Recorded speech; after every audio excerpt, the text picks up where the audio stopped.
जख्म तुम इतने दोगे कभी सोचा न था। तुम बेवफा निकलोगे कभी सोचा न था। औरों से अलग समझा था तुम्हें। तुम भी औरों की तरह निकलोगे कभी सोचा न था। यूं तो कमोबेश बहुत दुख थे मगर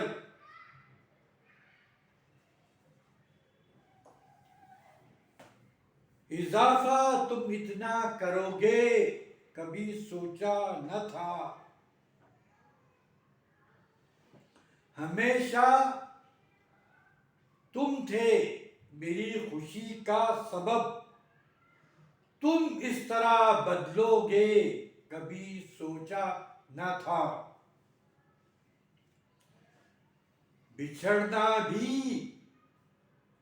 लाजिम था तो तरीके थे बहुत। वजह जीने की छीन लोगे कभी सोचा न था। बिछड़ना भी लाजिम था तो तरीके थे बहुत। वजह जीने की छीन लोगे कभी सोचा न था।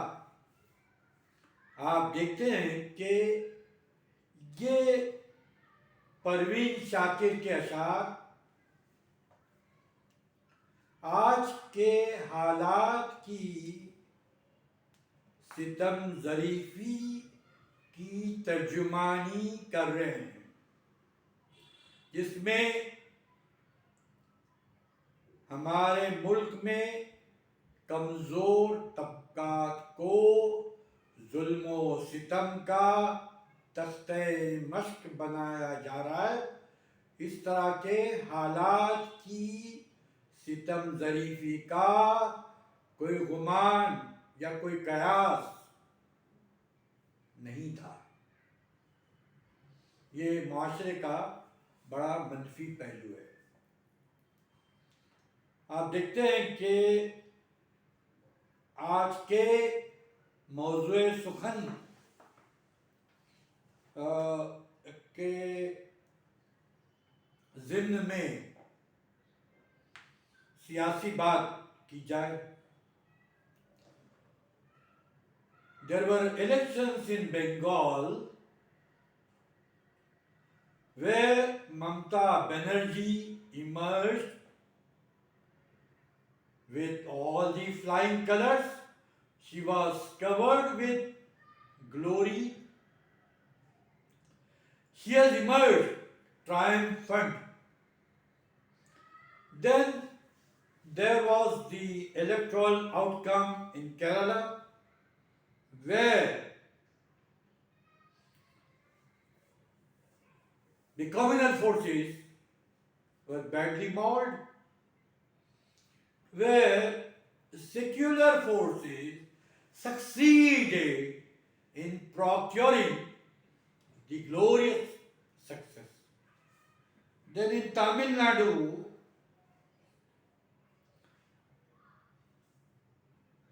the forces under the helm of Stalin were able to collect the glorious triumph.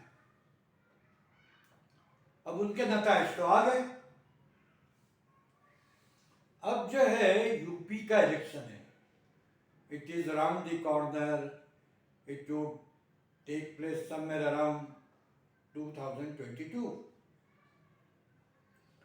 अब यूपी के इलेक्शन में whatever may be the outcome, that outcome is going to determine and decide in shaping the political future scenario of India. इसलिए यूपी का election जो है, that's very crucial, that's very important, where there is a cutthroat competition to attain the political ascendancy. अब देखते हैं कि ज़िम्न में, इस पस मंज़र में ये कहना आउट ऑफ कॉन्टेक्स्ट नहीं होगा कि एक गोरखनाथ का मंदिर है और उस मंदिर के कुर्बो जवार में मुसलमान खानदान रहते हैं. They have been staying over there for generations to generations. They have been staying over there for scores and scores of years. They have been staying over there for decades and decades together.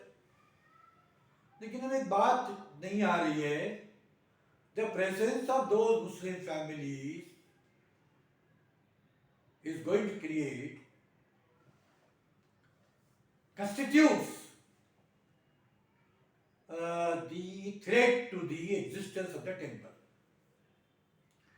इस जमीन में दूसरी बात आ रही है कि मंदिर के तकद्दुस को पामाल किया जा रहा है. The very sanctity of the temple is being harmed. अब ये जो whatever pretexts are being cultivated, whatever pretexts are trotted out, now with these pretexts, Muslim families are being removed. Muslim families are being shifted or they are being removed.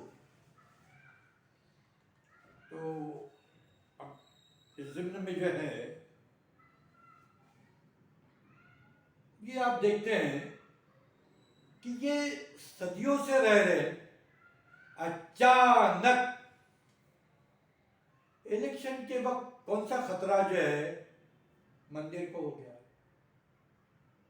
अचानक कैसे हो गया?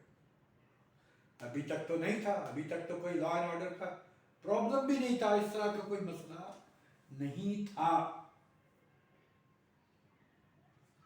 It is a sad commentary over the prevailing affairs in our country. It's a sad commentary. इसके बाद आप देखते हैं कि इस पस मंजर में अगेंस्ट दिस बैकड्रॉप हम ख्वाजा मोइनुद्दीन चिश्ती रहमतुल्लाह अलैह की जो श्राइन है, जो दरगाह है, उसका जिक्र करते चले. Khaja Muinuddin Chishti Rahmatullah alayh, he came from certain part of Iran. He came from certain part of Iran and he settled over there in Ajmer. He came during the reign of Shamsuddin Al-Totamish, or Shamsuddin Al-Totamish created some Muslim. He carried out some creation. उसके बाद जो rulers थे उन्होंने उसमें इजाफा किया. और दूसरी बात ये हो गई कि Khwaja Moinuddin Chishti, he championed the cause of humanity. He championed the cause of human values. इंसानियत के अलंबरदार थे. उनके दरबार में हर फिरके के, हर मकतबी फिक्र के लोग आते हैं. मुगल बादशाह अकबर जो है, he had been there 14 times. और सलीम चिश्ती के यहाँ अकबर नंगे पैर गया था. मुगल आजम फिल्म में के आसिफ ने पृथ्वीराज चौहान से कहा कि आपको नंगा पैर चलना पड़ेगा।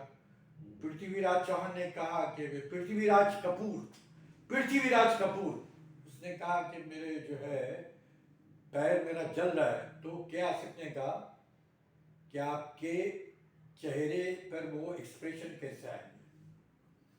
उसके बाद जो है people irrespective of any consideration, irrespective of any caste, irrespective of any creed, irrespective of any color, race, ethnicity, or any consideration, keep visiting the sacred and sacrosanct shrine of Khaja Muhyiddin Chishti.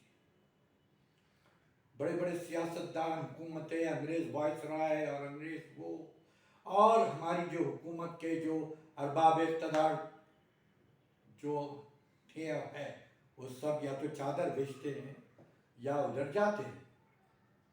और American president बारक Obama उसने भी उधर चादर भेजी।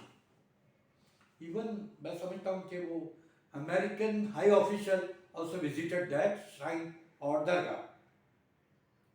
तो ये एक बात हो गई। अभी this is not the subject at the moment. हमारा जो सब्जेक्ट है उससे रिलेवेंट बात करना है। 2007 में एक एक्सप्लोजन हुआ, वो इफ्तारी के पहले हुआ। और इफ्तारी के पहले होने के बाद उसमें I feel some 11 persons must have died गालिबन।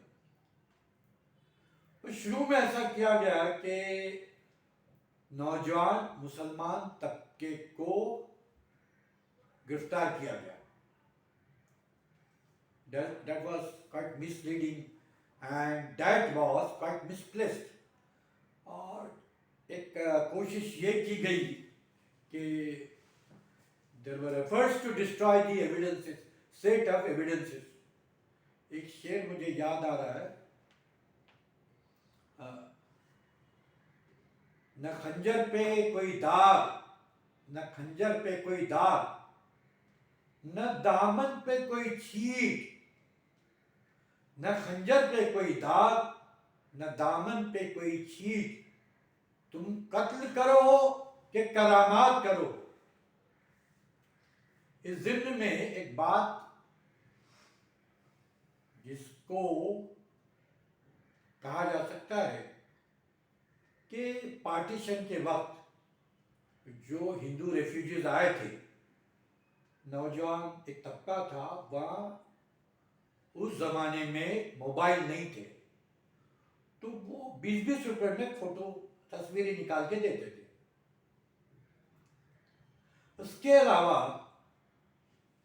वहाँ वो सिंधीज हैं, उनसे भी कोई माहौल अच्छा है हिंदू मुसलमानों का।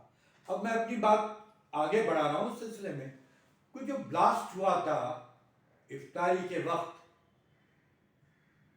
उसमें शुरू में तो मुसलमानों को गिरफ्तार किया गया, फिर NIA carried out the investigation और NIA कोर्ट ने under UAPA 3 person were held guilty. एक था Devendra Gupta, one was Bhavesh Patel and one was Sunil Joshi. They were held guilty. So this NIA played a very vital role in dialing the correct number.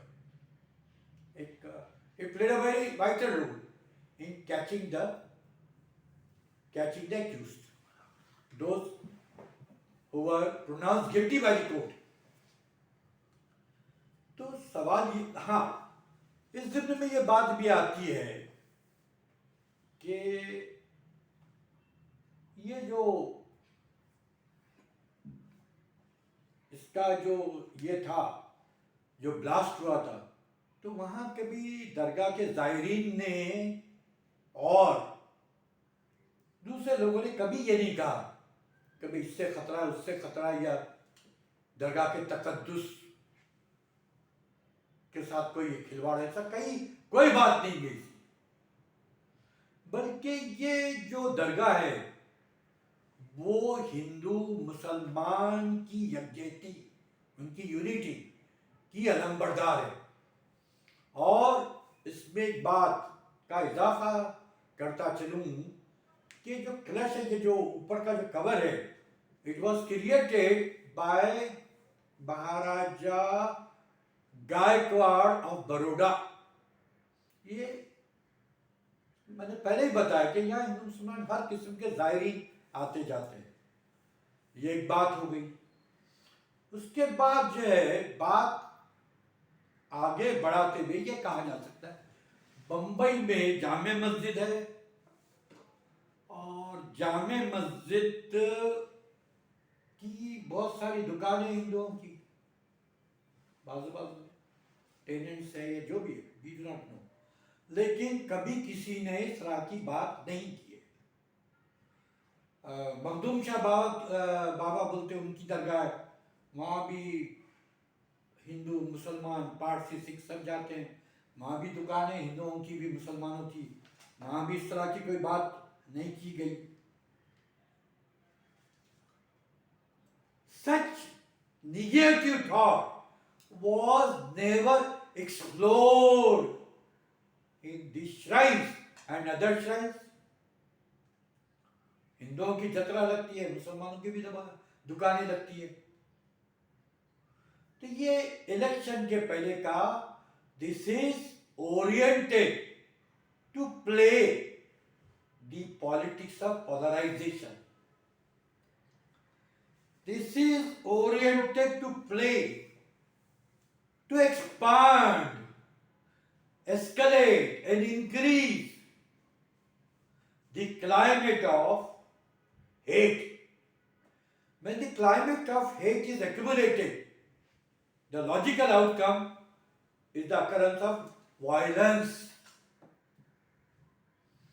तो ये सारी बातें आ रही हैं और आप देखते हैं कि बिफोर आई कंक्लूड, मुझे एक वो इंटरव्यू यानी कुछ पाठ पढ़ा था। Khushwant Singh was the editor of illustrated weekly. Khushwant Singh ने गुरु गोलवालकर का इंटरव्यू लिया था। खुशवंत सिंह ने गुरु गोलवालकर से पूछा कि भाई उस वक्त 70s में 6 करोड़ मुसलमान हैं, उनको तो बाहर भी नहीं भेजा जा सकता, उनको भी मारा भी नहीं जा सकता है, उनको जो है वो तो इस मुल्क में रहेंगे। गुरु गोलवालकर ने कहा, 2 इश्यूज पे बात की। उन्होंने कहा कि ये हिंदुस्तान का मुसलमान जो है वो जो मुस्लिम नेशन है उनको अपना घर समझता है, which is not correct, which is quite misleading, which is not true. Hindustan का मुसलमान इसी मिट्टी से जुड़ा हुआ है।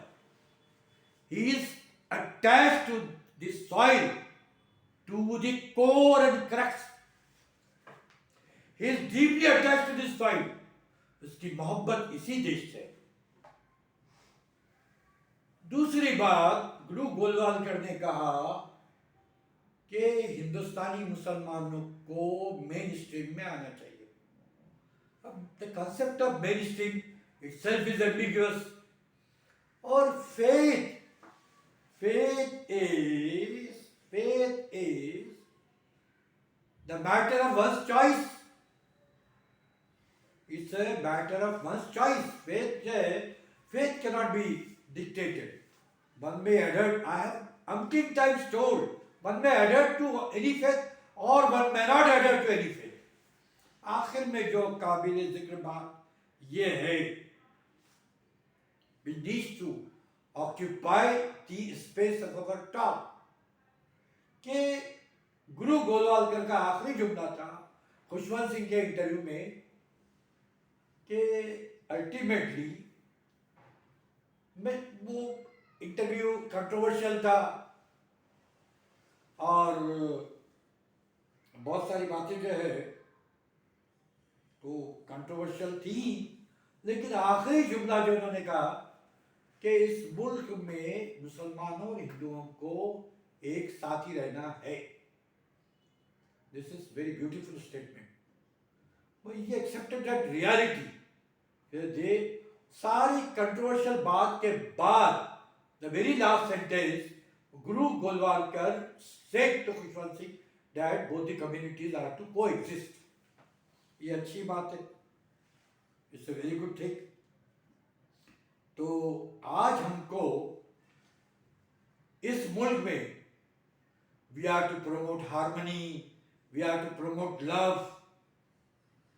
We are to promote fraternity, we are to promote affection, we are to promote brotherhood।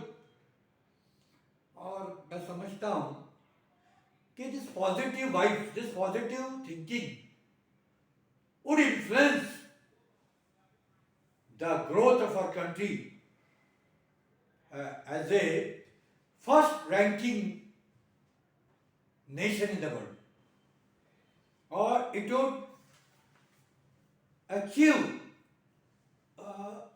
a great strength among the community of nations। तो ये हम चाहते हैं, let our country secure the great position, great strength, let our nation bask under the glow of glory।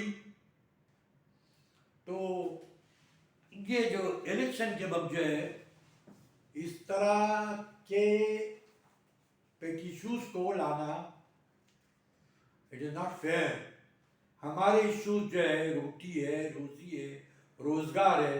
अभी ये बड़ा pandemic चल रहा है, लॉकडाउन है, लोगों के हालात बहुत खराब है और यूपी के तो हालात सबसे बदतर है।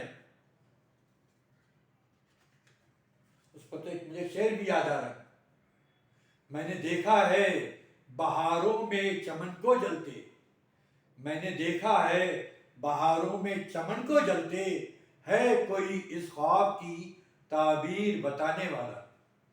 यूपी में तो वो दरियाए गंगा, उसमें सब लाशें निकल रही हैं। अब ये सारा मामला इसलिए हो रहा है कि government has failed miserably in tackling this pandemic and its implications miserably in order to divert it। अब क्या होता है, इलेक्शन है। अब इलेक्शन में ये है कि भाई गवर्नमेंट का फेलियर सामने आ रहा है, it has come to the surface. in order to divert attention from the basic issues, in order to divert attention from the miserable failure of the government, such issues are created and cultivated to gain the political mileage। मैं इससे पहले कह चुका हूँ, हमारे issues जो है रोटी रोजी के, रोजगार के, गुर्बत के, लॉकडाउन में जिस तरह के हालात से गुजर रहे हैं, वो जो है वो हालात हमारे they should occupy the priority, they need to occupy the priority than creating any climate of hostility and animosity। तो हमको इन बेसिक इश्यूज पर तवज्जो देनी चाहिए, लोगों को साथ में लेके आना चाहिए, लोग हम एक खानदान की तरह रहे, एक परिवार की तरह रहे, और जो बुनियादी मसाइल है उन पर हमारी तवज्जो होनी चाहिए। और हुकूमत से भी हमारी पुरखुलूस सदा कि आप अवाम के मसाइल पर तवज्जो दीजिए, उनकी तकालीफ को, उनकी जो मिजरीज है, let them be mitigated, let the government consider the miseries of the people and make an effort to mitigate the same। And before I wind up my talk, I would like to thank Mr. Wasim Bedkar of Endless Strength